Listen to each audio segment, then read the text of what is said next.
अस्सलाम वालेकुम dear students, कैसे हैं आप? उम्मीद है आप सब खैरियत से होंगे। डियर स्टूडेंट्स, आज हमारा टॉपिक है क्लास फर्स्ट ईयर की फ़िज़िक्स के एमसीक्यूज़ हैं। इंपॉर्टेंट एमसीक्यूज़ हैं, इनको ज़रूर हल कीजिएगा, बल्कि समझिएगा। आपको एक्सप्लेन करके बताया जा रहा है और आपको पता है कि एग्ज़ाम्स में सबसे ज़्यादा एमसीक्यूज़ मैटर करते हैं, क्योंकि सब्जेक्टिव में और लॉन्ग क्वेश्चन में तो मार्क्स काट सकते हैं, लेकिन एमसीक्यूज़ में मार्क्स पूरे ले सकते हैं। तो इसलिए एमसीक्यूज़ को पूरी दिलजोई के साथ हल किया करो। तो चलो हम स्टार्ट करते हैं। तो स्टार्ट करते हैं नंबर 1 एमसीक्यू से। सबसे पहले एमसीक्यू है, precise measurement is one which has. तो पहला ऑप्शन है less precision, maximum precision, less absolute uncertainty, और एंड में है बोथ ए एंड सी। तो हम देखते हैं ए एंड सी क्या है। ए है लेस प्रिसिजन और सी है लेस एब्सोल्यूट अनसर्टेनिटी। तो absolute uncertainty actually least count होती है, जितनी लीस्ट काउंट कम होगी उतनी ही मेजरमेंट एक्यूरेट होगी। तो इसका ऑप्शन डी करेक्ट है, बोथ ए एंड सी। तो अभी नेक्स्ट चलते हैं। अगला एमसीक्यू कहते हैं in printing we use colours which are in numbers. तो प्रिंटिंग में हम कितने कलर्स इस्तेमाल करते हैं? तो आपको पता होगा प्रिंटिंग में हम 4 किस्म के कलर इस्तेमाल करते हैं, और वो कौन कौन से हैं?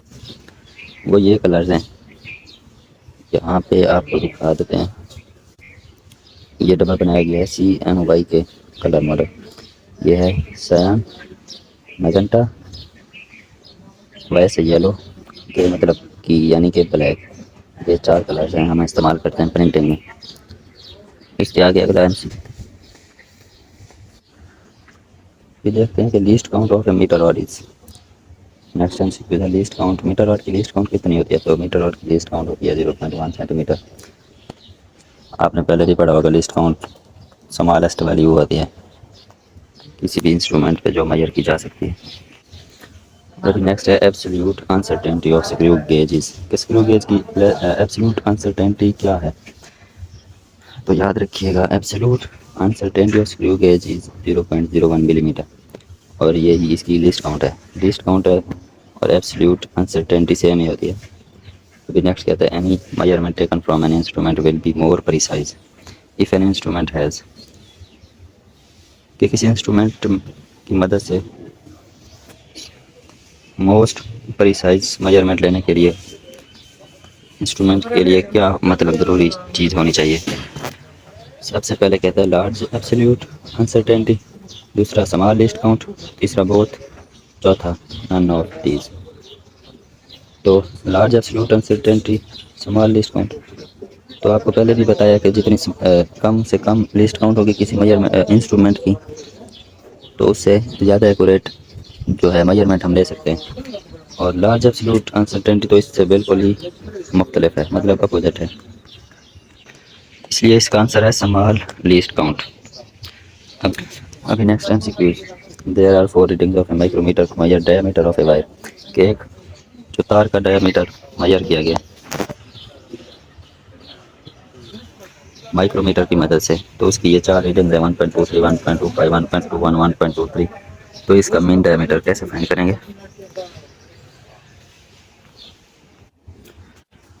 तो ये 4 मेजरमेंट्स दी गई हैं, इसका मेन डायमीटर फाइंड करेंगे। तो सबसे पहले कहता है इसका आंसर है 0.02 मिलीमीटर, दूसरे पे 0.01, 0.10 या 0.20 मिलीमीटर। तो इसका आंसर है 0.01 मिलीमीटर। तो ये एमसीक्यूज है there are 4 reading of a micrometer to measure diameter of a wire. के एक तार का डायमीटर 4 माइक्रोमीटर की मदद से नापा गया है, उसकी 4 जो रीडिंग्स हैं वो ये दे दी गई हैं। तो हमने मेन डायमीटर फाइंड करना है। नंबर 1 है ऑप्शन 0.02 मिलीमीटर, 2 पे है 0.01, 3 पे 0.1, 4 पे 0.2 मिलीमीटर। तो इसका मेन डायमीटर फाइंड करेंगे। तो इसका मेन डायमीटर आएगा 0.01 मिलीमीटर। मेन डायमीटर का मतलब है कि इसकी औसत पैमाइश डायमीटर की फाइंड करनी है, एवरेज। तो भी नेक्स्ट एमसीक्यूज है velocity of an object has 2% uncertainty and the mass has 1%, what is total percentage of uncertainty. तो ये इसका फर्स्ट ऑप्शन है 3%, 4 है, सेकंड है 4%, 5% या 6%। तो इसे कैसे सॉल्व करेंगे अनसर्टेनिटी।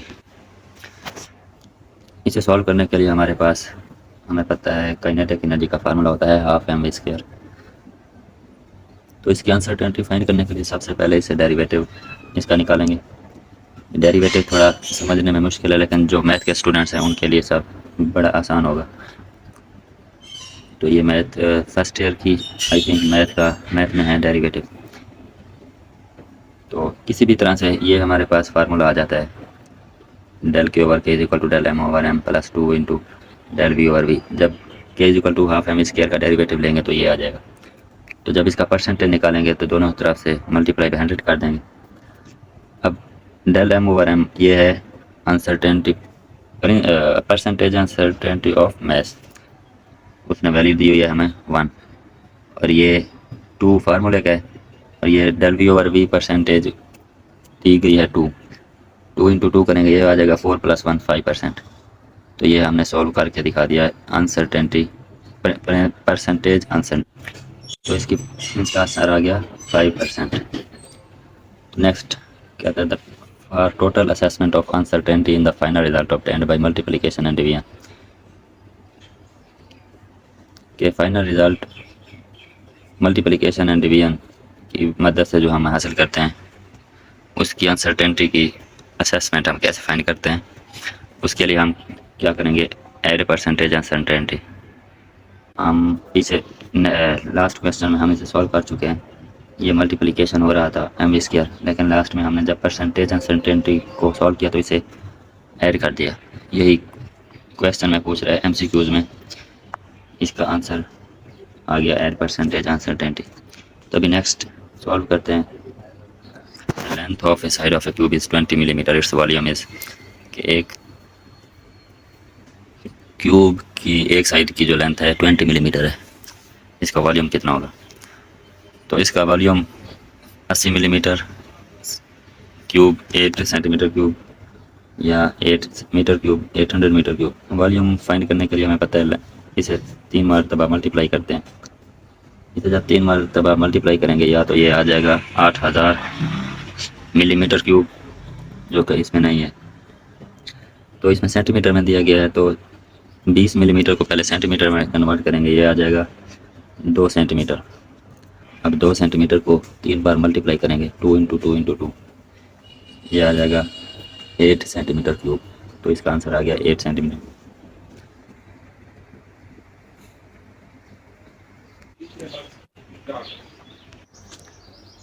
अभी नेक्स्ट क्या था uncertainty in timing process can be determined by.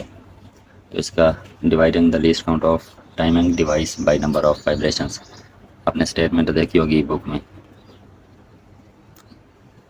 ये स्टेटमेंट है the uncertainty in the time period of A vibrating body is found by dividing the least count of timing device by the number of vibrations.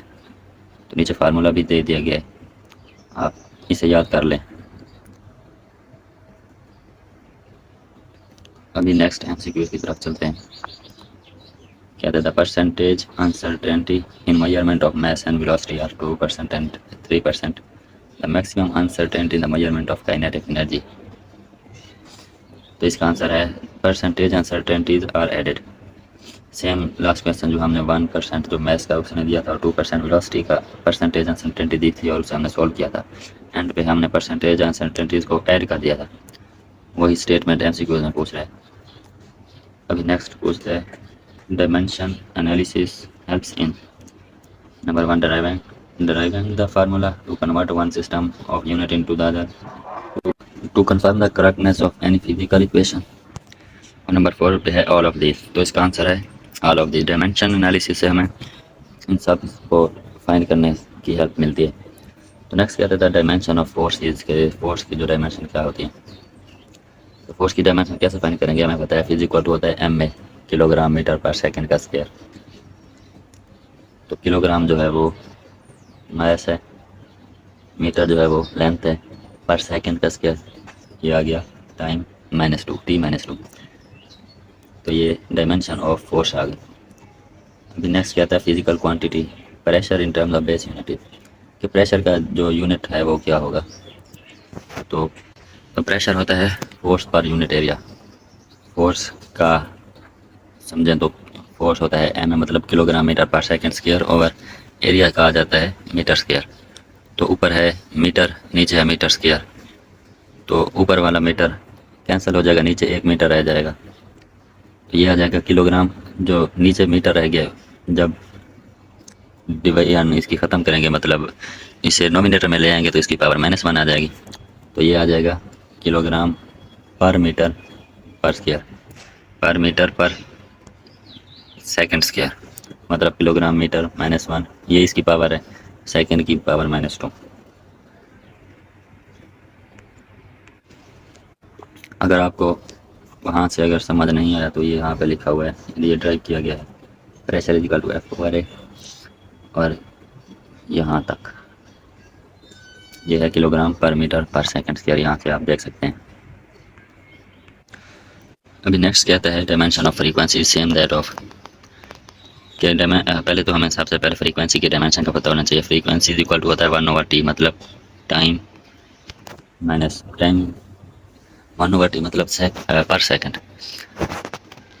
इसकी dimension आ गई T-1, मतलब के अभी इसका answer है angular velocity. Angular velocity की कैसे find करेंगे, हमें पता है angular velocity is equal to होता है एंगुलर डिस्प्लेसमेंट ओवर टाइम, मतलब θ/t। फ्रीक्वेंसी भी थी 1/T और ये है θ/t, तो और थीटा का कोई यूनिट नहीं होता, तो हम इसे भी कह सकते हैं कि थीटा इंटू 1/T।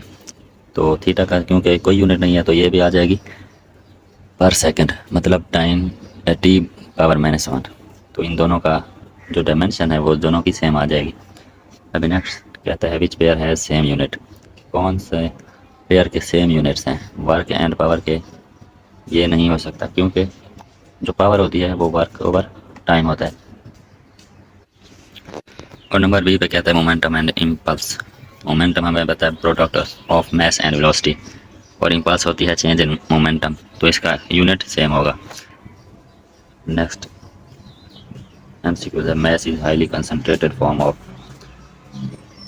नंबर 1 पे इनर्शिया, एनर्जी, प्लाज्मा या चार्ज। तो हमें पता है सबसे पहले हमारे दिमाग में कौन सी इक्वेशन आएगी, इज इक्वल टू mc²।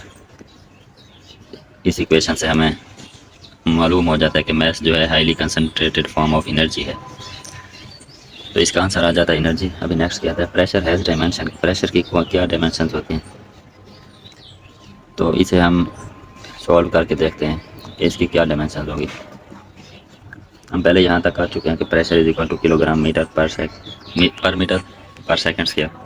तो किलोग्राम का आ जाएगा मास, पर मीटर का आ जाएगा लेंथ -1, और ये आ जाएगा सेकंड का T-2।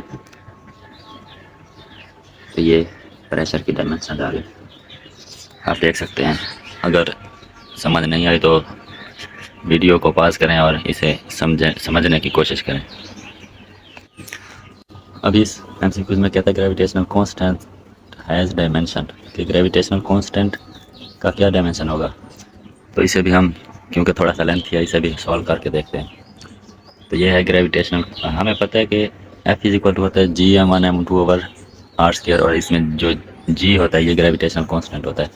तो इसे फाइंड करेंगे, सबसे पहले G की वैल्यू फाइंड करेंगे इस फार्मूले से, ये आ जाएगा Fr²/m1m2। उसके बाद हम पहले फोर्स का भी जो डायमेंशन है वो फाइंड कर चुके हैं, ये आ जाएगा किलोग्राम मीटर पर second square multiply by R radius, मतलब मीटर स्क्वायर या लेंथ स्क्वायर। अभी नीचे आ जाएगा m1 m2, ये मैथ हैं दोनों के। अब जब इसे सॉल्व करेंगे ये एक m से कैंसिल हो गया, अभी बच गया L² T-2/m। ये जब डिनोमिनेटर कैंसिल करेंगे, इसका ख़त्म करेंगे, तो ये आ जाएगा m-1 L³ T-2। ये आ गया ग्रेविटेशनल कांस्टेंट का डायमेंशन। अभी नेक्स्ट एमसीक्यू देखते हैं। कहता है the branch of physics which is concerned with ultimate particle of which matter is composed of. The branch of physics which is concerned with ultimate particles of which matter is composed of. तो branch of physics की जो definition ये इसमें show की गई है। इसमें बयान करता है the branch of physics which is concern with ultimate particles, के फिजिक्स की जो एक ब्रांच है जिसमें हम अल्टीमेट पार्टिकल्स से कंसर्न करते हैं, of which matter is composed of, जिन पार्टिकल से मैटर बना होता है। तो ये होती है पार्टिकल फिजिक्स। ये तो सिंपल डेफिनेशन है, आप याद कर लें। अभी नेक्स्ट कहता है in the light of Einstein's famous equation is equal to M C square, the energy of our mass of 2 kilogram is equal to. तो ये हम कैसे सॉल्व करेंगे? वो कहता है जो मास है वो 2 किलोग्राम है, तो एनर्जी फाइंड करें।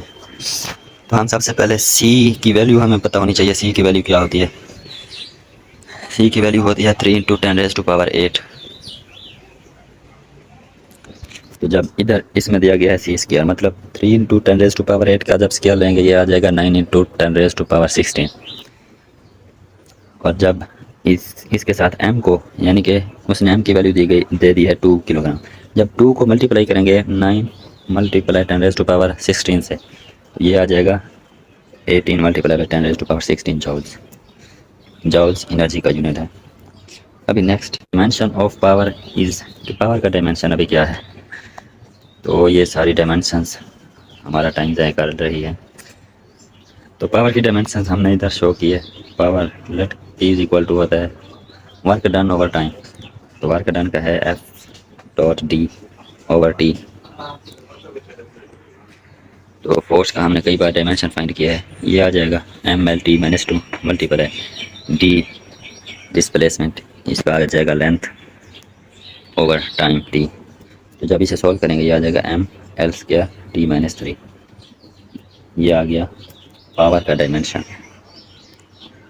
तो अभी नेक्स्ट हम MCQ देखते हैं। कहता है the ratio of dimension of power and work.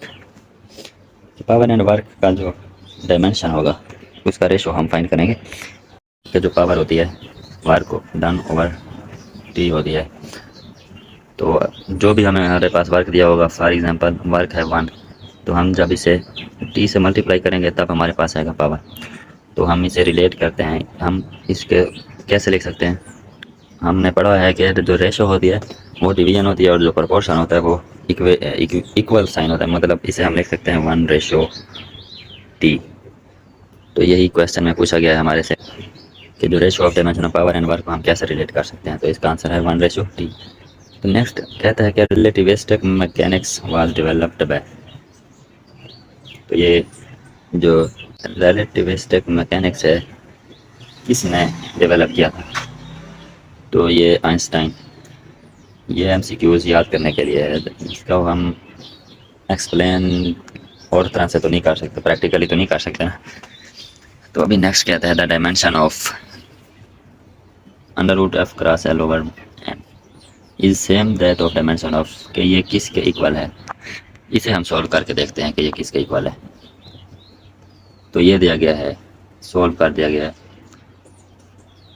√F/L/m। Force का हमें पता होता है किलोग्राम मीटर पर सेकंड स्क्वायर, मल्टीप्लाई लेंथ का होता है मीटर और मैस का होता है किलोग्राम। तो जब इसे सॉल्व करेंगे किलोग्राम किलोग्राम से कैंसिल हो जाएगा, ये बन जाएगा मैस स्क्वायर सेकंड स्क्वायर पर सेकंड स्क्वायर, मैस स्क्वायर पर सेकंड स्क्वायर। जब इसका स्क्वायर रूट लेंगे ये बन जाएगा मैस पर सेकंड लेंथ, सॉरी मीटर पर सेकंड, ये है मीटर और ये भी लेंथ का यूनिट है मीटर, ये आ जाएगा मीटर पर सेकंड। तो मीटर पर सेकंड किसका यूनिट होता है? ये होता है वेलोसिटी का। तो अभी है which of the given pairs not has same dimensions, कि इनकी डायमेंशन सेम नहीं होती। सबसे पहले वर्क और टॉर्क। वर्क भी होता है F.D और टॉर्क भी होता है F/sin थीटा। मतलब फोर्स न्यूटन मीटर होता है, इसका भी न्यूटन मीटर होता है। अभी फोर्स एंड वेट को देख लेते हैं। फोर्स का भी न्यूटन होता है, वेट का भी न्यूटन होता है, तो इनकी डायमेंशन भी सेम होंगी। इम्पल्स और momentum, impulse change in momentum होता है, मोमेंटम मास एंड वेलोसिटी हमें पता है, दोनों का सेम होता है। अभी पावर एंड एनर्जी, ये क्या होता है? इसका क्यों सेम नहीं होता? क्योंकि पावर जो होता है एनर्जी ओवर टाइम या वर्क ओवर टाइम होता है ना, वर्क भी एक्चुअली एनर्जी के इक्वल ही होता है। तो इनका इसलिए सेम नहीं है। तो अभी नेक्स्ट MCQs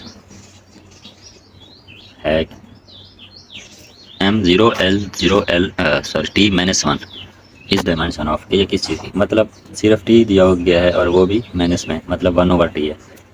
तो ये 1/T हमें पता है फ्रीक्वेंसी बात। अभी next the dimension of MC² is same as the dimension of E is equal to MC²। ये एनर्जी ही होती है, बिल्कुल सिंपल है। नेक्स्ट है in an equation if the quantities on both sides are same their respective of the form of the formula then this is called. Definition दी गई है principle of homogeneity of dimension. Simple सी definition ही आपको याद करनी होगी।